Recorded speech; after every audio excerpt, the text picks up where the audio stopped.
Yeah. for me. Because I was, Don't do it. it's not that as outgoing as I am, or now. I was a very shy person in my high school.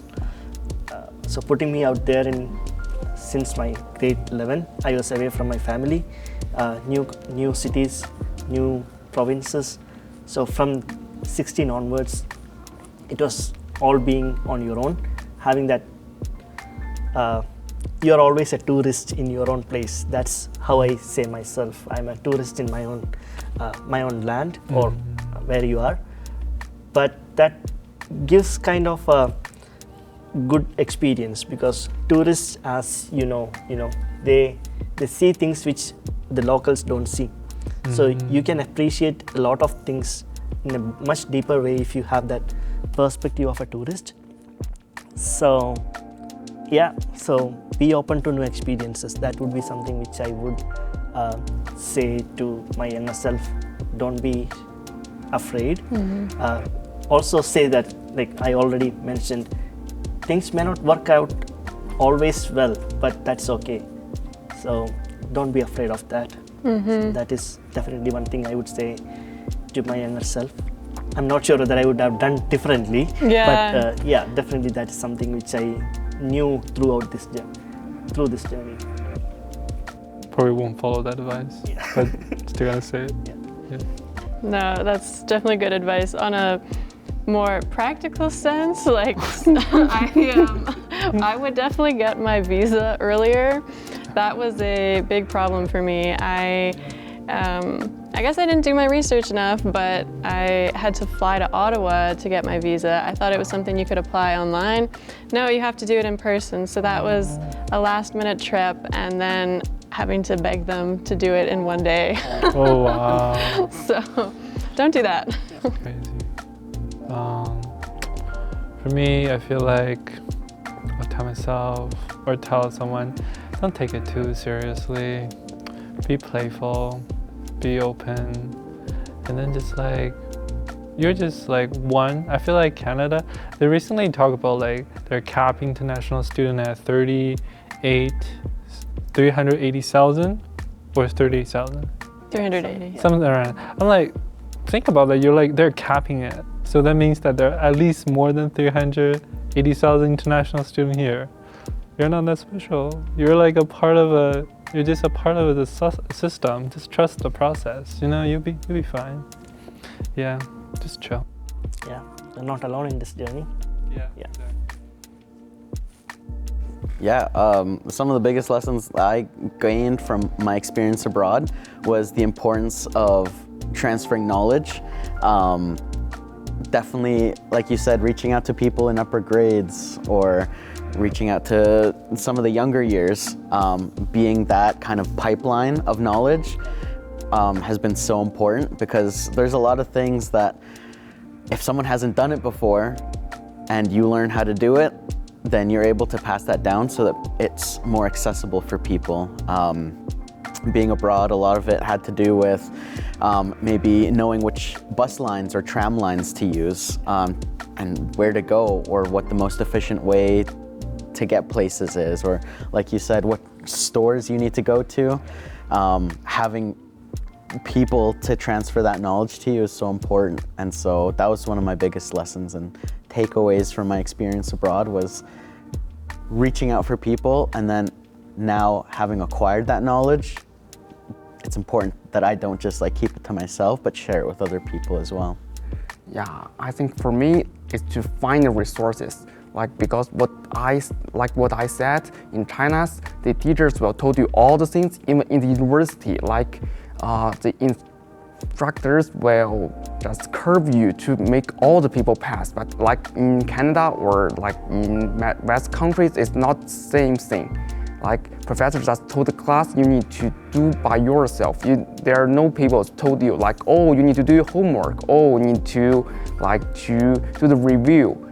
So you need to do all the things by yourself, like to do the reviews, to study like with other people, or to do your best in the exam, because you fail, right? Yeah. I think for me, it helped in a big way is the interconnection of a lot of roles to grow me as a person. I am a student, I'm a researcher, I'm also a teaching assistant teaching the students.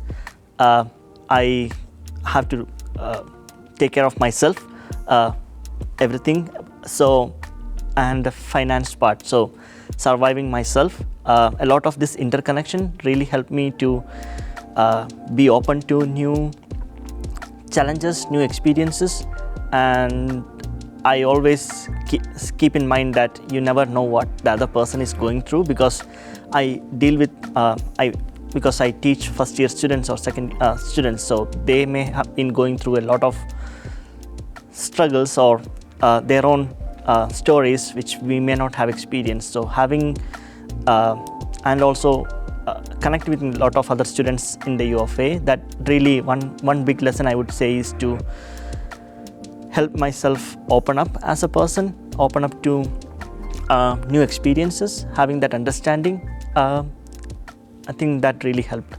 Yeah, that is one big lesson. Yeah, definitely growing that network.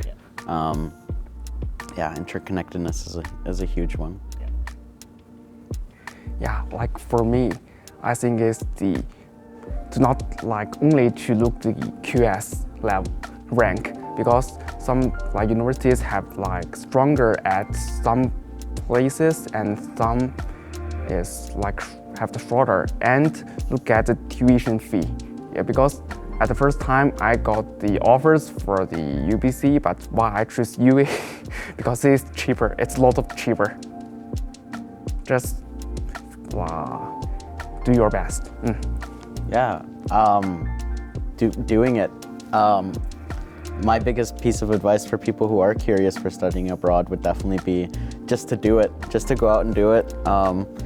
Be informed, like you said, look into costs, look into quality of living, but also taking that challenge and kind of exploring it. Knowing what you're getting yourself into. There's a lot of things that you can find online, but there's a lot more that you'll find out once you're in the middle of it. So I think that's my biggest piece of advice, is just to jump into it and hope for the best. For me, I'll add to what you both have said. Having that, saying yes to new experiences is a big thing, but also to make sure that having a realistic expectation, because there is a chance that you think, oh, I'm going to another country and it's going to be great, but the experience is going to be mixed. But having a bad experience doesn't make it bad. It's how you see it. And also, it's just not studying. It's always having that connection, getting involved. The overall growth as a person, that's what we should look forward to. Rather, like, studying is definitely a major part, because that's what we are coming here for, but also the journey. You have to enjoy the journey and live every moment of that journey to the fullest. I think that would definitely make the life in a different country much more enjoyable, I think. Exactly. Yeah. Agree. I would say like it's gonna be stressful. You're gonna feel overwhelmed. You're gonna feel,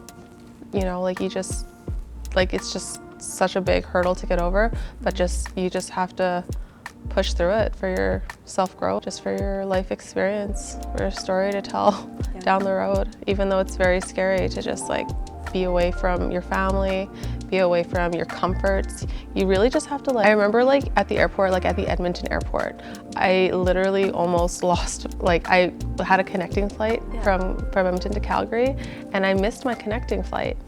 And I cried at the airport. I was like, it's not meant to be, it's not gonna happen. I was literally like having an anxiety attack at the airport, and they got me on the next plane, and I had to like run in Calgary to my next connecting to Scotland, because I flew to Edinburgh to Italy. And I remember just like being like, oh my God, like I just have to push through. And I was leaving all my comforts behind, and I have to like push through and just like do this, because I've already done all these things.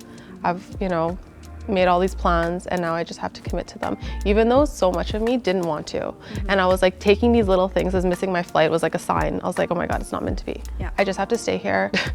And I was just like, it was kind of like I was trying to find reasons to like not do it. But I felt like ultimately, you know, crying, tears and all, like Yeah, I think too another thing is just to try everything and try to do as much as you can. And I know being put in a position like this where you don't know everyone and you have to always be extroverted and social to get to meet everyone, it can get tiring. It's tiring after a while, and your social battery can run out fairly quickly.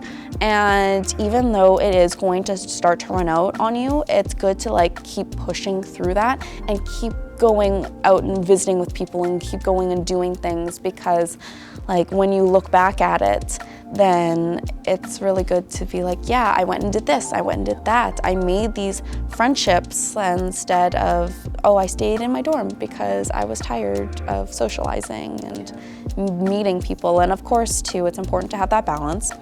Trying to, when you really can, push through those points of fatigue and social exhaustion, and pushing through it can be really rewarding, I found.